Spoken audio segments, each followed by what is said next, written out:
today I'm sharing my secrets for making 7 journal covers. And I believe they are the best journal covers because of 3 key things. First of all, they are really stunning. They make impact. And I think they're the sort of journal covers that you'd want to make for yourself on a journal that you use, or even one that you can sell. They're made with basic, cheap, or even free supplies. And of course, through this video, I'll make each of these covers really easy for you to make too. If you don't have a sewing machine, that's fine. You could just use strong glue. And if you don't have the exact same supplies that I have, don't worry either, because I'm going to suggest alternatives and ways to adapt. I have a tip sheet here.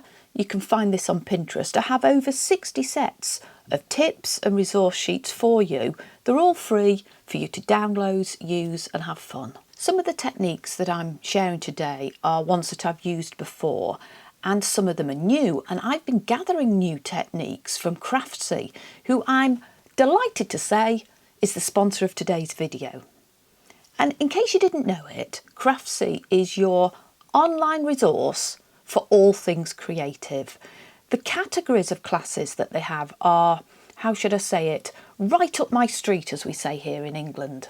They have papercraft and art classes, sewing and embroidery, quilting and painting, or even baking and photography. I took a class called Textile Art, Create One-of-a-Kind Fabric with Markers, Paint, Acid Dyes and Cyanotype, led by Mary Beth Temple. I'm always on the hunt for new craft techniques I can introduce into my own projects, and I learned that you can turn basic ordinary acrylic paint into fabric paint just by adding something called fabric medium.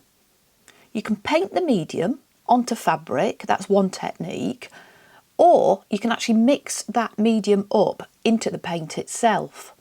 Either way, it's a cost-effective method with very little waste, which I really like that approach to crafting and art. Craftsy is always creating new classes, which means that your motivation, your mojo stays at a high point. And you can even connect with other makers and ask questions and share ideas. So the first 1,000 of you to click on the link in the video description or use this QR code on screen will get a full year of premium membership to Craftsy for only $1.49. This is valid for new members only, so go and check it out and let's make some lovely journal covers. I've got 7 different covers to share with you today.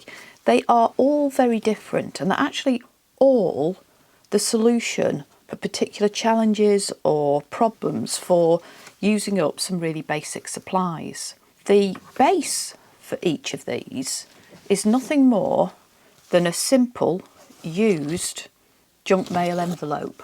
So what I will do is very quickly create the base. It's very simple, and then we'll go through how we make each of these. I'll show you the techniques and we'll either make the covers, or where it's very straightforward, I have elements made up to save time, just to speed things up. So that's what we'll do today. So we need to open up the 2 large envelopes.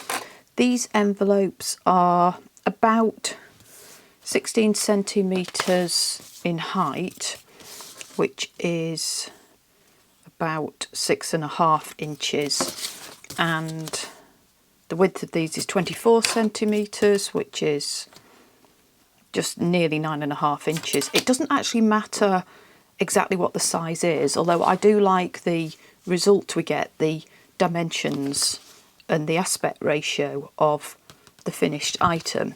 You really just want a couple of envelopes that are pretty much the same size. They don't have to be identical. We can trim it down, don't worry about that. And it also doesn't matter if it's got a window. We're not actually using the window today, we're just using the paper and then we're going to bolster it. So take a knife, if they're not already open, and just open carefully each of them up. Get my knife in there. There's one.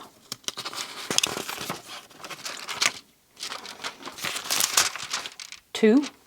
and I am going to go round them, and where there's a little bit of a flap here, I'm just going to glue that down. It tends to be a little bit of a flap that sticks up on every envelope. Yep, there's one here as well. So we're starting with a fairly decent envelope, but it has got tacky edges. We don't mind about that. The style of cover today has got a spine, and I wanted to create some journal covers that mean we can put maybe a couple of signatures in these and have enough depth if we wanted to add a dangle or something like that. And they've also got fabric on the edge here, which makes them super strong, really, really great. So we're going to add that in a minute. But first what we need to do is a little bit of folding to create a width of spine that you want. So I like to create a spine that's about 1.2 centimetres wide. That's about half an inch here. You can create a spine that is any width you like. So I'm going to measure my 0.6 of a centimetre there. It's hard to see on this lining. Then take my envelope and fold up to that point. Try and get it as neat as possible. Just give it a press down. Let's make that nice and crisp. And then I'm going to open it up and do exactly the same over here. So just measure my 0.6 of a centimetre, or if you want to do a 1/4 of an inch, that's a reasonable amount. It means your spine width ends up wide enough to add a couple of signatures. And fold that. Let's just get that in the right place. Squish it down.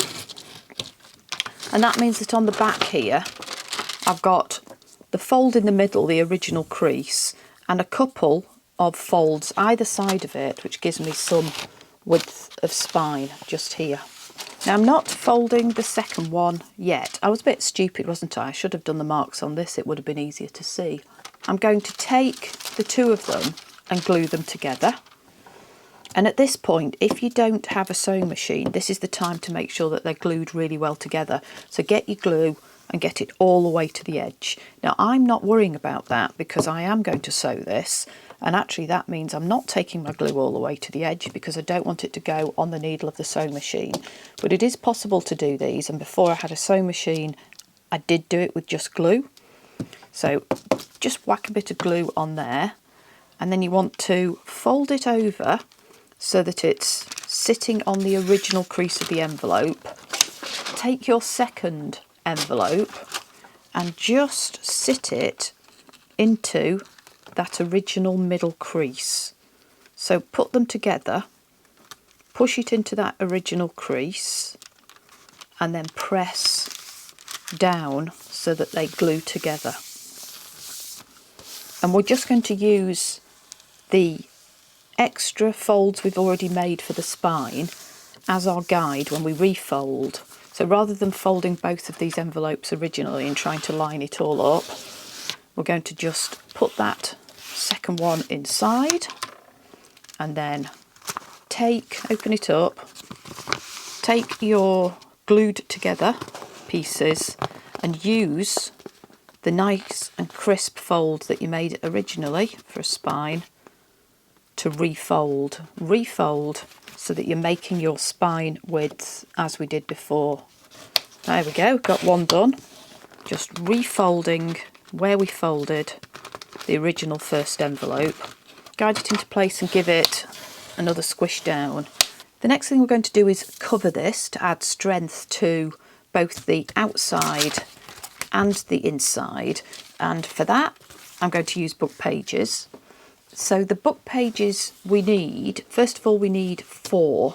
We're going to cover separately each front and back, and then inside front and back. And really the only consideration I would think at this stage is whether you want to go for book pages that are primarily a more creamy colour, or maybe something that's more white based. And I'm going to add an image that's got a little bit more of the creaminess about it. So I thought I'd just add creamy colours today. This is from a large gardening book. And again, if you don't have a sewing machine, now's the time to take your glue all the way to the edges, all the way to the corners. We want the book page to go up to the spine. So up to, this is why it's good to have a good crease visible, the spine edge, but not over it.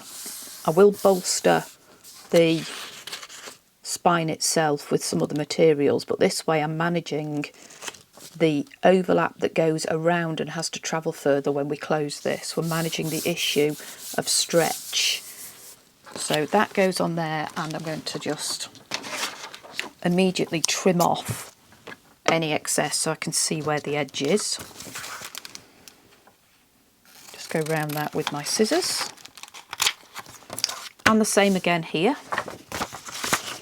Press that down, and it's at this stage you might find that you've just got a little bit of excess of one of those envelopes tucking out from underneath. Don't worry, we can just trim that off in a minute.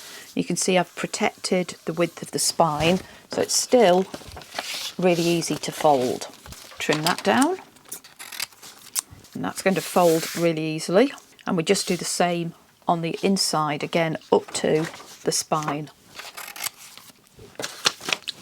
I'm done. And at this point I am going to go just along the top to take off that little bit of excess. Jolly good. Now we want to bolster the spine so that we can ultimately sew into it with the signature and maybe add any dangles. So the first thing I'm going to do is take a relatively thin piece of paper and just glue that down the middle. And I chose to just make it the width that fitted between these lines, so they were just visible. I'm going to add a piece of paper that's about 3.5 inches wide, just over 1.25 inches. So again, get my glue down here and just glue that on. And we're going to add another layer of fabric in a minute to add more strength. But I just felt that this was a little bit of extra. Now, because it's quite lightweight paper, when we fold this over, I don't have too much of a problem with this buckling down here and making undulations and ridges. So it tends to fold with the envelope and the extra book pages that we've made go on here. So I just need that on the inside. So I'll trim off the excess here. You can see how it's all made with really basic, cheap or free supplies, this cover. On the outside and the inside, I want to add more strength. So I want to add a piece of fabric like this. So I have been using, I've actually cut down a whole pile. These are strips that I have cut from, it's a curtain and it's a beautiful texture. I really loved it when I saw it in the charity shop. And because it's these muted grey colours, there's nothing particularly distinctive, there's no primary colour in here. I felt that this and the pattern would go with lots and lots of other projects and be very complementary. So I've had it for some time and I didn't really know what to do with it, but I've found a purpose which is incredibly satisfying. So I sat the other day and I cut them down. So I'll just steal from my vast pile here. So I'll get some glue on here. Again, this is a point where strong glue, maybe Fabri-Tac, would be great if you're not going to sew. If you are going to sew, I do think it adds strength. I'm going to get that on here and then wrap it round the inside. So maybe about there. So this will be visible. So I'm thinking about where that pattern goes. I quite like that there.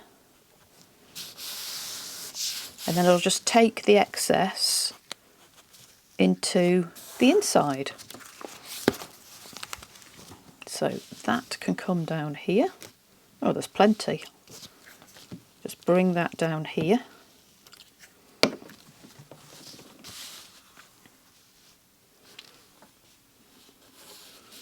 Press that down And I like to have a bit of a double layer somewhere along here just to kind of hold it all together. So I'm going to bring that piece up there, cut it about there, and then just glue that down.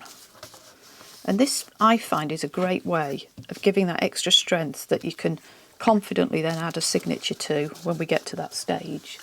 And now what we want to do if you are going to sew is sew around the edges. So sew your spine and sew around your edges of your cover. And what I will do is sew, starting on the back here, I'll go up, across, down and across, and then I'll do it all again. So I do a double circuit, and then I do, starting at the back left on the cover, I just sew once around the whole thing. I've got a creamy thread in my sewing machine, so it's one that won't show up a great deal.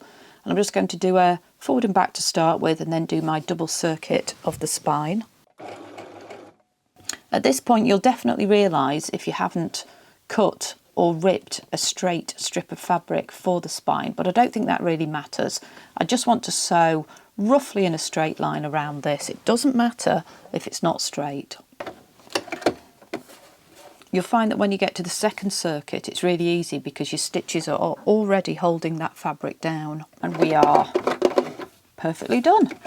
I will just whiz around the perimeter and that will give us a cover. So this is the cover that I want to start with, and this is the response to the challenge that many of us have of using larger images when we don't really know what piece of the image to take, and possibly even struggle to cut down really beautiful pieces. This is part of a calendar actually, and as you can see, it's absolutely stunning. It's got this gold glitter on it. I wanted to use it, but I didn't know which part of the calendar to use.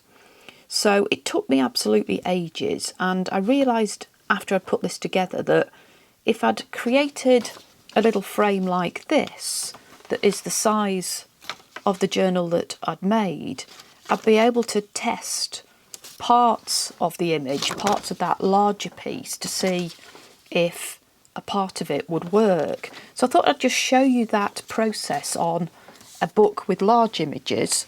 Now, I went to my shelf and I didn't have any spare calendars there to do this with, so I thought I would do it with a book. This is a book I shared a few videos ago when I made a wallet out of the large pages. This has got beautiful large images in it, and it isn't always easiest, is it, to know what to do with something that's that size. So what I've done is highlight a few pages. So let's maybe pick, here we go, let's pick this one. And I thought with a cutout the size of my journal, I could just see how that would work. I'm not having to imagine the width of my journal and the cover. So just put it over it and see how that looks. That's an absolutely gorgeous image. I think that would be stunning, wouldn't it? The colours are fantastic. I've only got one copy of this book and I've never seen it before.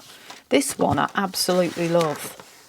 It would be a bit difficult to use that. It's like a portrait direction rather than landscape, and it's in the middle, so we'll have to cut it down. I think what I'll do is I'll take this one out and I'll show you how I trim it down and then use a mat to make the image pop and just be a beautiful cover. So let's take this one out very carefully. I'll get rid of some of the area to make life a bit easier for trimming. And I want this to go on here, but I want it to have a mat behind it so that it looks framed. I take my journal cover and I just position it at the widest point of this image, which is probably where this pink petal is and the white one. So just position it there, and I can see that if I trim close to those petals, I will have about that amount of space left for the mat. So I'm going to make a mark next to each of the petals, mark there and a mark there, and I'm going to be brave and trim that down. And now the easier but the important bit, if that's going to be my width, I want this image to have an aspect ratio, so I want it to have a shape that's the same shape of this, albeit this is bigger. What I do is I look at how close the edge is to the image and try to repeat that at the top. So I'll take that off. So we now have petals that are roughly as close to the edge all the way around. Then put that on the front of your cover and just by eye put a mark where you think you need to go to have the same space here, top and bottom.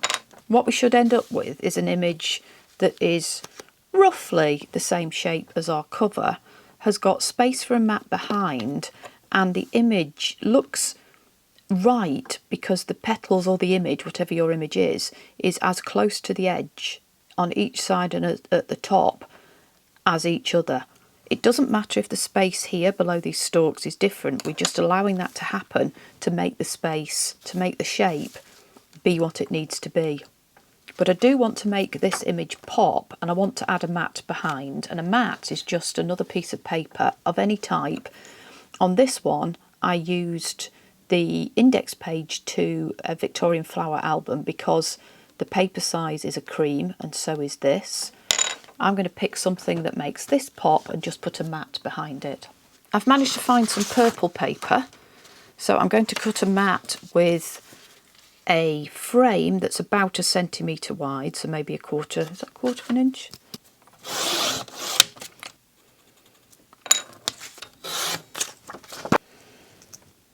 Glue that on, and doesn't that look completely amazing because we've used a really bold colour from the image to make that pop. I'm just going to go to my sewing machine and sew around it, which you don't need to do, that's optional. If you're not going to sew around it, then just make sure you put plenty of glue at the edges. And we are done, and I hope that inspires you to get your really large images out and trim them down accordingly and do something with them. The next example I want to share with you is where images are either too small, a little bit too small in the cover, or specifically where their shape doesn't lend themselves to being trimmed down to be the shape, if not a little bit smaller than the cover itself. So on the first one we did, because the image was really big, we were able to choose where to cut around it so we could get an image that was an aspect ratio the same as the cover, just like this one here. But with these birds, I'll show you the book that they came from, they're just the wrong shape. And if I trimmed any more this way or this way, I'd lose image that I don't want to lose. So I'm going to show you how I build them up with matting that's a little bit different. On this one I've got matting that's at the top left here but doesn't go all the way around, so it's not a traditional mat. I've added some punch and I've used colours that resonate with the image. This was the book that I've been using, and this was a very generous gift from a subscriber, thank you so much. A very recent delivery that I was very excited to play with, and you'll see why when I open the pages.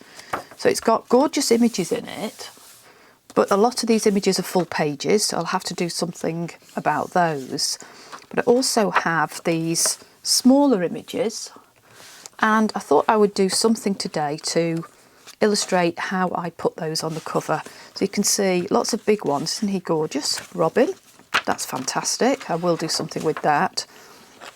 I'm slightly torn because a lot of these smaller images have then got a big one on the back, and I don't want to lose one of them, so I'm a bit stuck. I'm feeling a bit hoardy with some of those.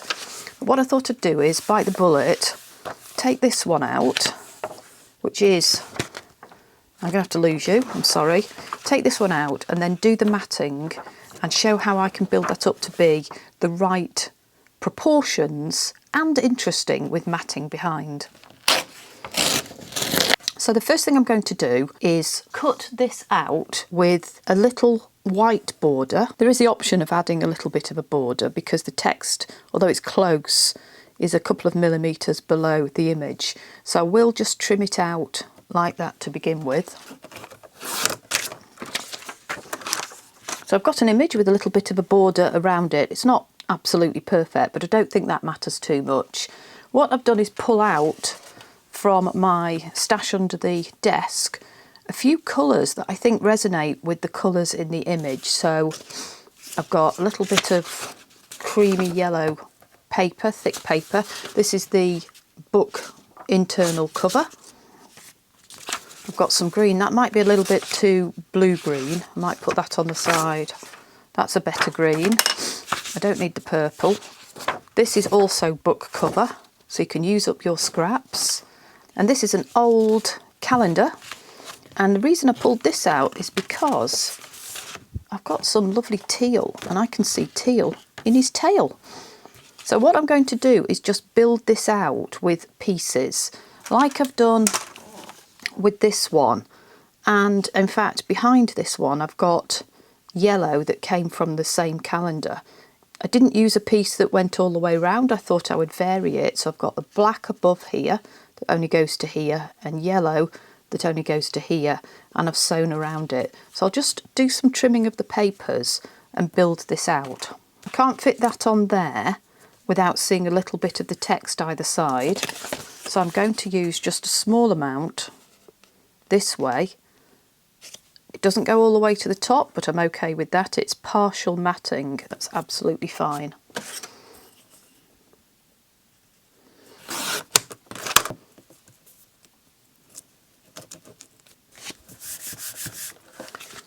And already that looks better because this is making the teal in here pop.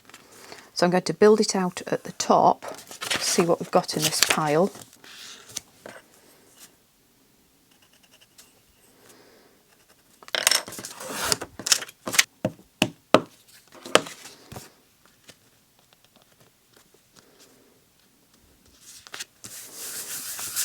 So now I've got brown at the top, blue at the bottom, and I think I will build it out at the left a bit because I want it to fit. Let's measure get a feel. Yeah, I want a bit more on here. I also want to see if I can use this. This is from the original book page. I really like the font, and I think that helps build it out too. So you don't always need to use expensive coloured papers for your matting. Quite like that.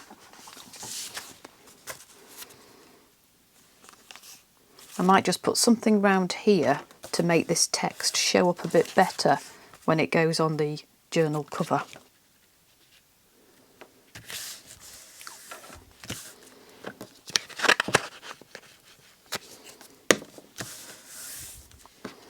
And I think that works really well because we're using the colours in the various papers to make this image look really fantastic, and we've made it bigger and more suitable to the size and shape of the journal cover.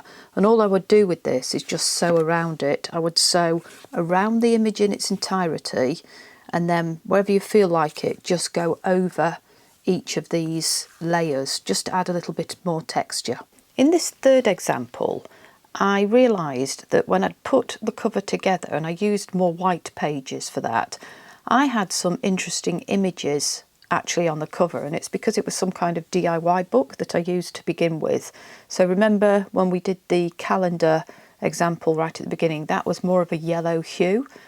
So I thought I would make a feature of what this was telling me. So I put together just a little book plate here, a focal point using items with texture, but still just little bits of scraps and odds and ends. So I took a piece of fabric, and I've got some fabric I'm making use of. I think it's upholstery fabric, so it's got gorgeous texture, and I have it in a number of colours. And this neutral shade works really well if you've got colour on the cover itself. So I pulled that out, and I thought I'd have a word on the front. So I used one of the labels that I've made recently. So these are, I got a box of about 100 labels, 100 sheets in a charity shop. And what I did was I coloured a few of them and did some doodles and patterns and wrote on some. And I think I put my paint sticks on some of them. And then I scanned the whole page, put that on my computer, and then I've been able to print out my own images on other sheets of labels because all the labels are in the right place to print. So on the example here, I put a label on the top, and I decided, because the theme was sewing, I would give all of these layers some stitches. So although this was a bit sticky, I didn't think it was sticky enough, I have sewn that onto the fabric. I've chosen a button and made sure that the thread I used is thick enough to see, and just made that vertical, nice and tidy, but it overlaps the label so it all feels coordinated. And then I've just built up some layers here and sewn around them. The third layer here, I used this before when I made, a few weeks ago when I made some pouches. I wanted to use up this. It's a strip, isn't it, for when you're decorating a room. I think, again, I've got it from a charity shop. I really like it, and it's quite thick, so it's nice to sew through. That's the third layer, and then behind there's just a piece of neutral coloured cardstock to coordinate with the button and the fabric. What do you think of that? Do you think that works? I quite like the proportions. There's a fair bit of sewing in it, but other than the hand sewing for the button, you could still just make this with glue, but I think it goes with the theme of the papers. So the challenge sometimes is we've got interesting images on the papers that we use to cover those envelopes, but why not make a feature of it and just go large and go with it? In the next example, I set myself a challenge of using up some beads, and I've been using beads to make dangles, and I've been using beads on spines and in lots of different ways, but I'm not really getting through them very fast, so I thought I would make something to go on the cover of a journal, and this was the first one I made. Basically, I have put twine around a large piece of card, kept it quite taut, and I've added beads for extra texture, and then I have matted that onto some darker coloured paper and card, really just to reflect the colour of the beads in this, and sewn around it to give it just a little bit more texture and finish. I stuck to beads of a sort of a colour tone of these browns, so there was nothing too mixed about them. And on the paper behind, you can see a bit of a pattern. This is actually gorgeous washi tape from the washi tape shop, and all I've done is cover a piece of cardstock. I've tried to do, I don't know what it's called, you might let me know, pattern matching to some extent, because it's got this gorgeous floral foil image on it, and where possible I've tried to make it meet. It doesn't work perfectly, but the eye doesn't really see that. It just looks really pretty behind. So this is a textured cover, and when I'd had a go at that, I didn't get it all right. I made some mistakes, and I'll talk you through them when I make one in a minute. I had to go at a different one. I think this worked a bit better. So on this one, I've used embroidery thread as opposed to the twine, which is thinner, and I think it's a bit easier to get taut. I've got fabric behind on this one. So you can see fabric in this. It reminds me of heather, actually. It's got a little bit of a lavender purple tone about it, as has the embroidery thread that I've used. And then I've put some beads on the thread and I've positioned them and gone around it. So I thought what I'd show you very quickly is how I create this little image here, and then you can see how that looks on the front of a cover. We can just hold it against a cover to have a look. So the first thing you want to do is make yourself up a little mat of whatever size or proportions you want.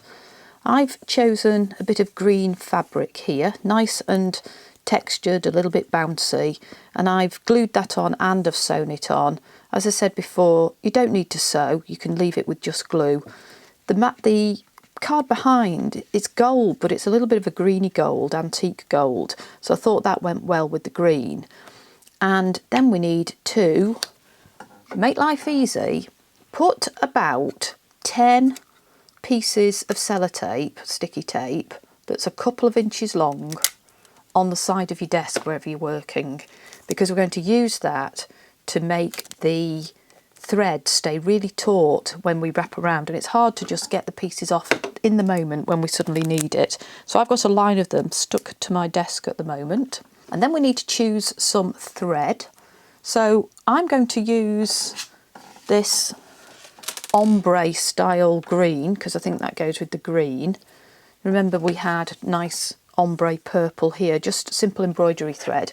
I did have a go with some very pretty, these look pretty gilded metallic threads, but they're actually too thin to show up on the front of the mat that goes behind, so it's a little bit of a waste really. A key point is that obviously the thickness of your thread dictates the sorts of beads you can use, because the thicker the thread you need a bigger hole, and that might be a limiting factor in your choice of bead. So to speed things up here, what I've done is I've taken one of my small collections of beads and I've threaded them onto the green embroidery thread, and you can see here what I've got is, it's a bit random, but I've stuck to the neutrals, white and a few greens, and I've got there's about 22 beads on here, so my suggestion for a small decoration is about 20 beads, and I've got them onto the thread by using my bead needles. So these come from Amazon, they're pretty affordable, you get 10 in a little glass vial like this. You open them up and put your thread through the middle, you probably know all of this, and that gives you a really, really fine needle and makes it easier to be able to put through the holes of more beads. You've got a bigger choice of beads to use then. And then we just go at it and do some wrapping. So I'm going to feed the beads down to the bottom of my what's starting to get knotted long piece of thread.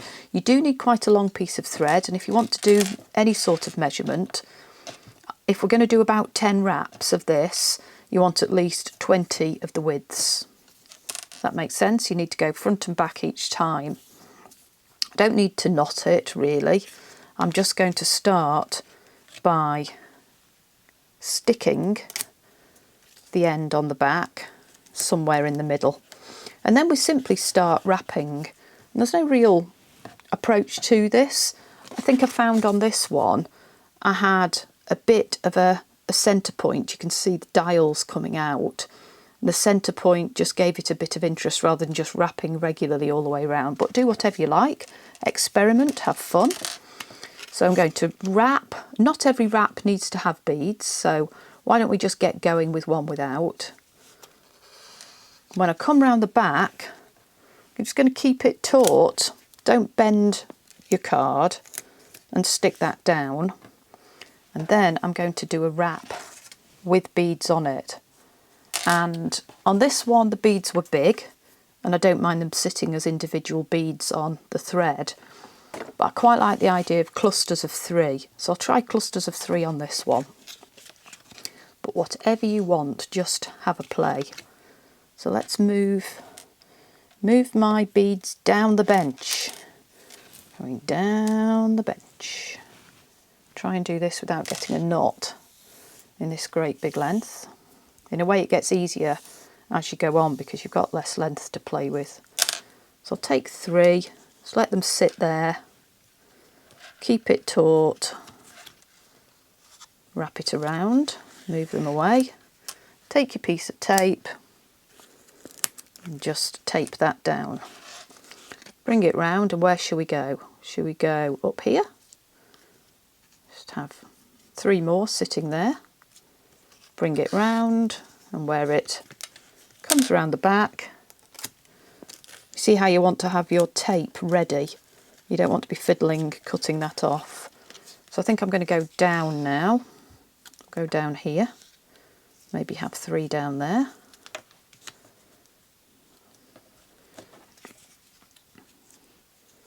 Come round the back and tape it where it comes round the back, and that will help to stop it slipping on the front. Bring that round. Where should we go? Let's go over here. I'll add 3 beads over there. Maybe I'll go between them like that. Yep, I quite like that. Fold it over. tape it down. And I do recommend that you tape it each time you wrap, because it will make life easier, stop getting in a mess. So add a bit in the middle. Oh, no, I'll go up there. Around the back. Tape it on. You don't need to use all of the beads that you've threaded onto your needle, but it's far easier. Get your needle threaded up with more. You can always leave some on it. Starting to get busy. Maybe I'll just do a wrap without beads. Bring that down. One more tape. Good job, I did a lot. Tape that down. And I think I'm just going to have 3 down there and call, oh, we'll have a 4, call it a day. Bring it round the back. Really is easy. And you could go to town with your colours. You could make particular beads a feature. Let's fold it over. There we go. I might give it one more extra piece of tape here, just to be safe. And cut that off. And that is really nice. What helps is if you can go and sew all the way around that border where the thread meets the edge, because that gives a bit more anchorage as well. And here we are with the sewing all done.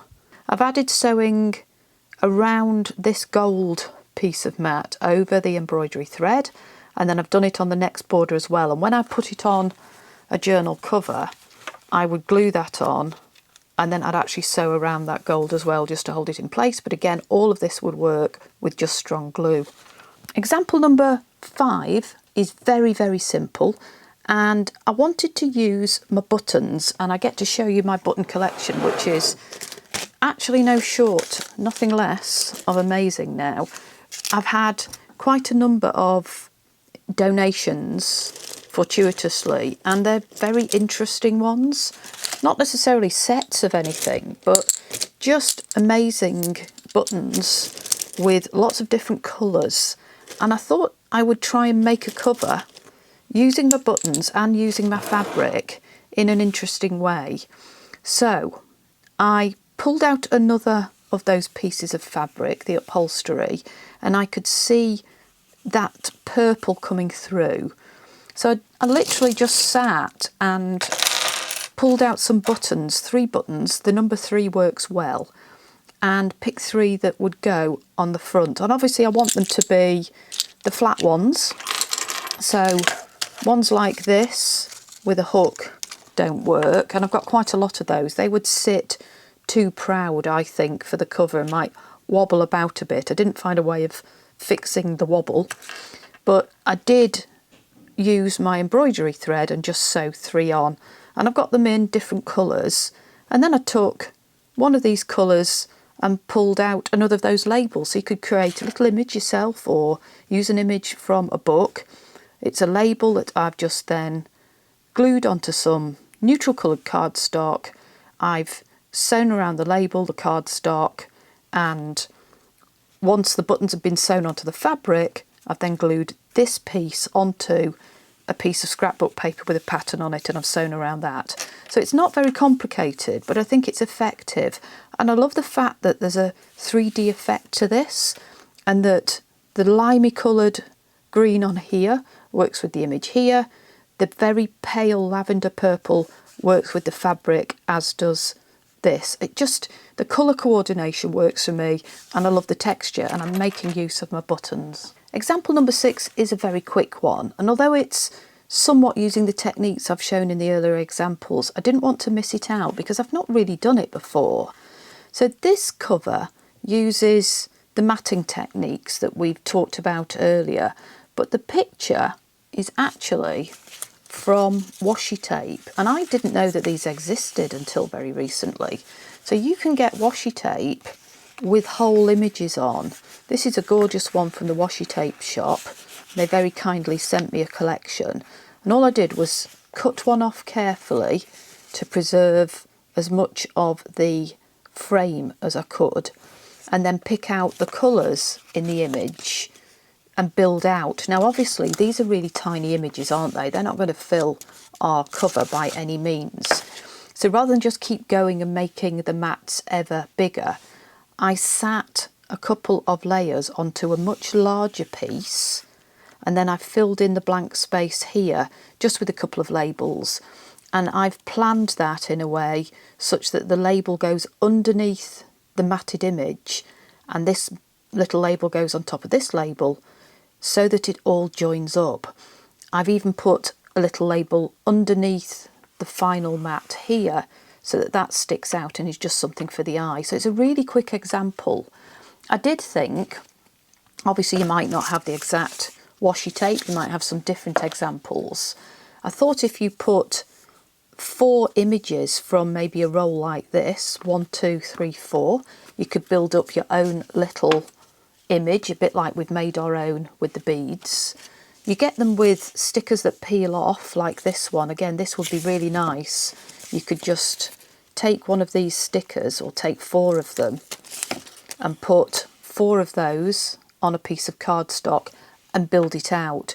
The key point I wanted to get across here is that even with small images, such as from washi tape, you can create something that's big enough to fill the real estate of a journal cover, even the size of the one that we made. And the last example for a journal cover involves making this absolutely stunning focal point. And I put together some flowers, and I'll show you how to make the flowers without buying anything. I have some fabric flowers here, but I'll show you how to make the paper flower. And I've backed it onto multiple layers of coloured paper and fabric, including book pages here, and the cover from the book again, and just added a little label down here. Again, I've sewn around it, but you can just use glue. And I wanted to show you how to make the flowers, put them together, and also give them this absolutely stunning centre point. So the centre point is raised. They're a little bit different every time. And these are the result of me setting myself a challenge of how to use my large stash of earrings that came with my jewellery haul that was fortuitously landed on me several weeks ago. I showed the journey in a video. If you want to go and watch that, it's a lot of fun. And in the collection that I received was a massive amount, a massive number of earrings like this. So these are all single earrings, and it's very difficult to know what to do with some of these because they've got, some are danglers, some are very, very shiny and beautiful. I want to make use of all of them, but they're all different. And look, there's a stud one. They're pretty. I'm mesmerised when I look at them, but I need to use them. I need to use them in my crafting. I need to find a purpose and do something beautiful with them. So I decided that I would make some earrings the centre point of some flowers and convert that into the cover of a journal. I went about it by starting making the flower, so why don't we do that? All you need to do that is any piece of paper, and you can use book pages as well, but you need it to be square. So let's just turn this into a square. Just fold it over at the corner and I can see where I need to cut that down. I actually sit and either cut my paper into squares or just turn lots of squares into flowers. It's a nice mindful activity and it gets easier and easier the more you do. So you start with a square. This one is quite a big one for making a flower. It's about 11 centimetres square, which is about 4.5 inches. And you start by folding it up in order to fold it in half and give that a good squish down. Use my bone folder.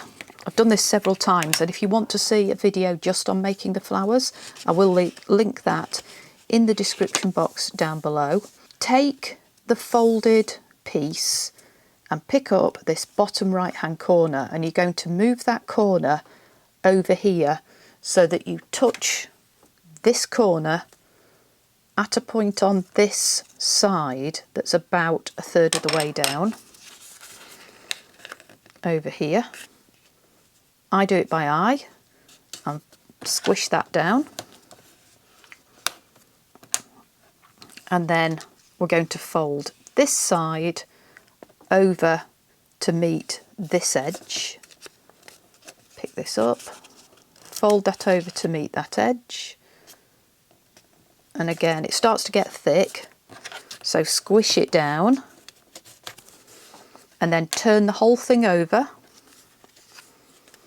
and fold this point so that this side sits on top of this long side here. So we're folding this side up, fold it up, and you'll lose a bit of the paper here when we cut, which is why you need to start with a piece that's probably a bit bigger than you expect. But just take your scissors and cut a bit of an arc. You can vary the shape, have a play and see what you like. Cut it into an arc, and that gives you a petal shape. And the joy of this, not only do you not need a die, but you get 5 petals, and the 5ness rule makes it look really great. Look, that's quite a big one. So that would be great. I've done this lots of times, and so I have a nice box like this, full of them, lots of different shapes. Some of them I've done on the edge of a piece of paper, book pages, spotty pieces, some with very little petal shape at all, just all sorts. The other thing I do with tiny bits of scraps is I cut out little circles, so they'll be at the bottom of this. So any little bits that are left over, I cut those out as well. So what should we do? Should we put something together and see if we can make up the flower? Let me grab a few. I've got green, I've got book page. I'll use the orange, I think they go together well. Oh, here's one I've scribbled on, that's a bit better. That's a bit more rustic, isn't it? So I'll very roughly add some glue. Glue to there. Glue on there. And I'm going to add a centre. I'll just trim an existing circle down.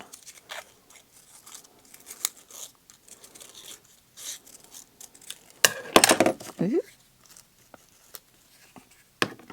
That looks more like a flower. And now I want to put one of those earrings in the middle. So I pulled some earrings out, and I wasn't thinking too much about which ones, just that I wanted ones with the stud style with the spiky bit behind. I've got all sorts here. I think they're all gorgeous. All definitely worthy of use. Sometimes just the stones fall off these things. I've pulled those out as well. If you don't have earrings, you might have something like this. So I've got these little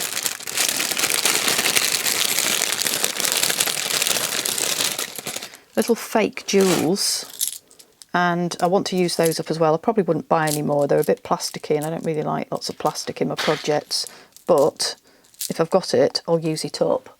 So I might use those.